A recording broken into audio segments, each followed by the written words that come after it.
Usap-usapan ngayon ang pagpirma ng Pangulo ng Estados Unidos ng isang Executive Order 14067 na nag-uutos sa Bangko Sentral ng Amerika na gagawa ng digital platform ng pira upang mapadali at maayos ang mga transaksyon ng mga bayarin at iba pang aktibidad na may kinalaman sa pagbili at pagtinda ng kahit anong produkto sa Estados Unidos.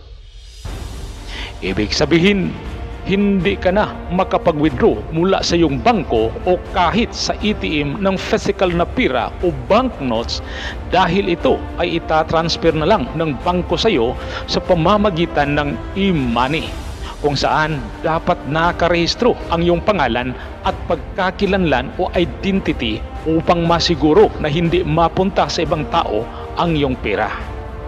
Dito sa ating bansa ay marami sa atin ang nakakaalam ng GCash. Tinatawag din itong e-wallet kung saan pinapatakbo ito ng isang pribadong kumpanya. Medyo may pagkakahawig po ito sa ganong sistema. Ngunit ang pagkakaiba nito ay ang gobyerno na po mismo ang gagawa nito sa pamamagitan ng Bangko Sentral, kung saan sa bawat bansa sila ang namamahala at nagkukontrol sa yaman at pira ng bawat bansa sa buong mundo.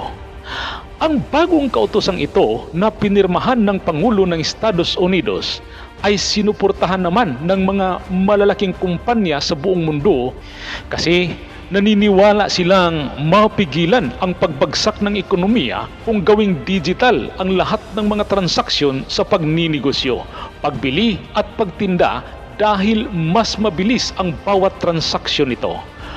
Bagamat alam natin na mahirap itong mangyari dito sa ating bansa at sa iba pang mga mahirap na bansa, kasi hindi pa tayo handa sa ganitong sistema, kasi isa sa mga pinakakailangan natin sa sistemang ito ay yung internet connection stability, kung saan sa ngayon ay maraming parte sa ating bansa ang sobrang bagal o di kaya walang signal ang internet sa kanilang bayan.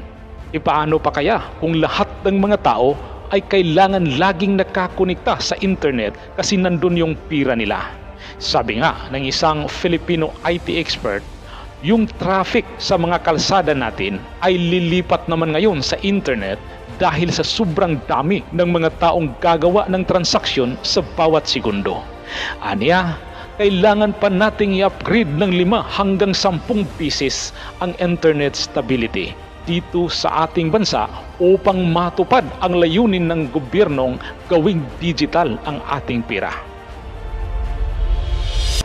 Ngunit sa kabila ng mga ito, ang pagpirma ng Pangulo ng Estados Unidos sa kautosang ito na naglalayong gawing digital ang kanilang pera ay maliwanag na isa na naman itong hakbang papalapit sa paglabas ng isang taong may kapangyarihang pamunuan at kontrolin ang buong mundo sa pamamagitan ng kanyang mapanlinlang na pamamaraan. Kasi kung iisipin natin, ay napakasimple lang po mga kapatid. Kung ang tao ay nakakonekta sa internet at may account na nakalagin sa kanilang server, mas madali na lang ang kilalanin at kunin ang iyong identity. Kung ilan ang iyong pera, anong katayuan mo sa buhay, ano ang iyong pinagkakikitaan, ano ang iyong binibili at kinakain sa araw na yun, ano-anong mga lugar ang pinupuntahan mo, pati na ang iyong paniniwala o relihiyon ay alam na alam po ng sistemang ito, mga kapatid.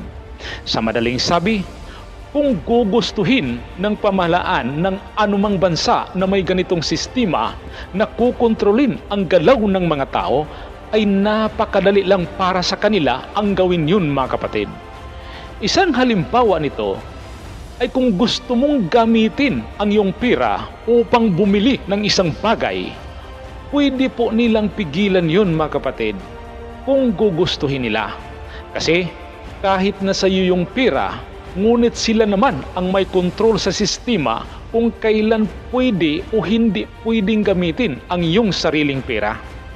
At sa ganitong kalagayan, mas maiintindihan na natin kung paano matupad ang propesiyang sinasabi ng Revelation chapter 13 verse number 16 and 17. Ang sabi, sa pilitang pinatatakan ng ikalawang halimaw ang lahat ng tao sa kanilang kanang kamay o sa noo, maging sila'y dakila o hamak, mayaman o mahirap, alipin o malaya, at walang maaring magtinda o bumili malibang sila'y may tatak ng pangalan ng halimaw unang bilang na katumbas niyon. So yan po mga kapatid, sinasabing lahat ng uri ng tao, mayaman man o mahirap, kahit yung mga alipin, ay kinakailangan meron kang tatak na numero na katumbas ng pangalan ng halimaw, at kung wala ka nito, hindi ka maaring bumili o magtinda sa panahong ito.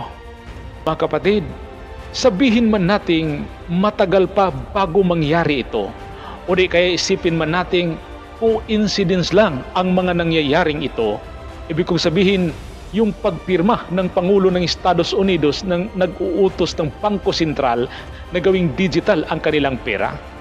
Ngunit ang katotohanan ay sinasabi na ng Biblia kung saan pupunta ang sistema ng ating mundo. Na darating ang araw na may isang taong may kapangyarihan galing sa masama na lilitaw at maghari upang kontrolin ang mga tao sa buong mundo at pipiliting sasamba sa Kanya. At upang magawa niya ang kaniyang layunin, ay kailangan niyang kontrolin ang paggamit ng pira ng bawat tao, kung sino lang ang pwedeng bumili at sino ang hindi.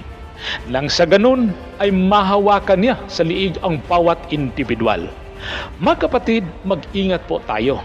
Kasi sabi ng Revelation chapter 14 verse number 9 to 11, lahat ng mga taong may tatak ng halimaw ay pinaparusahan po ng Diyos ng walang hanggang paghihirap sa lawa ng apoy. Sana po sa pagdating ng araw na ito ay darating din ang ating Panginoong Hesus upang iligtas tayo sa hirap at matinding kapighatiang sinasabi sa propesiyang mangyayari sa mundong ito. At sana po mas pagtibayin pa natin ang ating paniniwala at pagdarasal upang sa araw na yon ay malampasan natin anumang pagsubok ang naghihintay sa ating pananampalataya sa hinaharap. Hanggang dito na lang po, at kapatid, bago po kayo malis ay sana makapag-subscribe po kayo sa aking munting channel. Hangad po natin na mas marami pang makapanood sa mensaheng ito, at pindutin na rin po yung notification bell kasi marami pa po kung gagawin mga mensaheng katulad nito. Maraming salamat po sa panonood. Ingat po kayo at God bless.